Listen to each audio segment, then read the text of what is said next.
Assalamualaikum warahmatullahi wabarakatuh. Halo guys, nama saya Yasmin Putri Ramadhani. Selamat datang di podcast Seni Budaya SMK Farmasi Puskesat. Hari ini saya akan membahas tentang pembelajaran seni budaya materi bab kedua kelas 10 yang bertema tentang seni budaya Nusantara. Oh ya, berbicara soal budaya Nusantara, apa sih yang kalian ketahui tentang budaya Nusantara itu? Ya, budaya Nusantara adalah beragam kesenian yang terdapat di berbagai macam daerah yang tumbuh dan berkembang di Indonesia. Selain hanya pengertian, ternyata budaya Nusantara juga memiliki 3 macam hal yang terkandung di dalamnya loh. 3 hal tersebut adalah jenis-jenis budaya Nusantara, fungsi budaya Nusantara, dan unsur-unsur budaya Nusantara. Jadi, di sini saya akan memberikan penjelasan mengenai 3 hal tersebut, menurut pendapat saya dan menurut artikel-artikel yang saya baca. Jenis budaya Nusantara mengacu pada kegiatan hasil karya suatu masyarakat yang menjadi kebiasaan yang terus dilestarikan. Beberapa macam jenis budaya Nusantara diantaranya adalah rumah adat, pakaian adat, upacara adat, seni musik tradisional, seni tari tradisional, dan seni teater tradisional. Di dalam hal yang terkandung di rumah adat sendiri mempunyai banyak ciri khas dan keunikannya tersendiri dari setiap daerah loh. Contohnya rumah gadang yang berasal dari Sumatera Barat dan rumah joglo yang berasal dari Jawa Tengah. Next, kita akan membahas tentang pakaian adat. Di dalam pakaian adat, suatu daerah pasti memiliki berbagai macam busana yang berbeda-beda. Tetapi kita dapat melihat berbagai keindahan yang mewakili karakteristik dari sebuah suku bangsa yang berbeda-beda loh.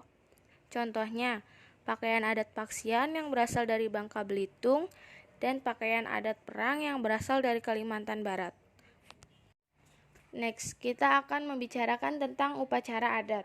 Pasti di antara kalian pernah mengikuti upacara adat, bukan?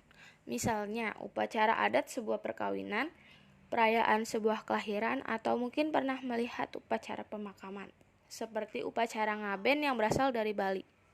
Jadi, dapat disimpulkan mengenai upacara adat dari beragam suku memiliki keanekaragaman yang berbeda.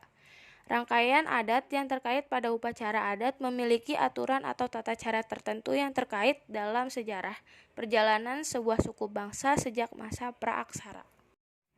Next, kita akan membahas tentang seni musik tradisional.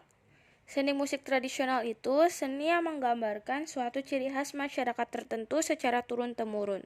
Contohnya musik gambang kromo dan musik keroncong. Next, kita membahas seni tari tradisional.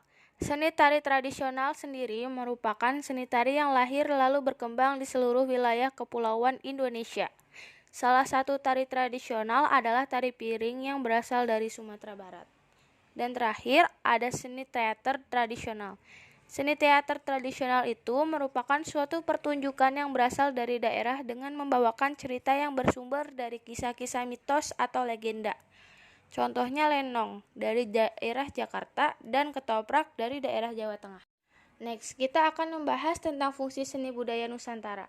Fungsi seni budaya Nusantara memiliki 5 kandungan fungsi di dalamnya loh, yaitu fungsi pendidikan seni dan budaya, fungsi komunikasi, fungsi adat istiadat, fungsi hiburan, dan fungsi ekonomi. Setelah kita memahami berbagai macam fungsi dari budaya Nusantara, kita juga dapat mengetahui bahwa Nusantara sangat berharga. Maka dari itu, kita harus melestarikan dan memahami nilai-nilai yang ditanam oleh leluhur. Next, yang terakhir, kita akan membahas tentang unsur-unsur seni budaya Nusantara. Unsur seni budaya Nusantara terdiri dari 4 unsur, yaitu unsur seni rupa tradisional, unsur seni musik tradisional, unsur seni tari tradisional, dan unsur seni teater tradisional. Jadi, kita dapat menyimpulkan bahwa seni budaya Nusantara tidak terlepas dari unsur seni tradisional yang harus dilestarikan di tengah masyarakat Indonesia. Akhirnya, perjumpaan podcast kita yang bertema tentang budaya Nusantara selesai. Terima kasih bagi yang sudah menonton dan mendengarkan podcast dari saya. Semoga materi yang saya sampaikan dapat bermanfaat untuk program pembelajaran selanjutnya. Tetap semangat menjalani kehidupan yang tidak hilang dari suatu ujian. Akhir kata, saya ucapkan terima kasih dan sampai jumpa di podcast selanjutnya. See you. Assalamualaikum warahmatullahi wabarakatuh.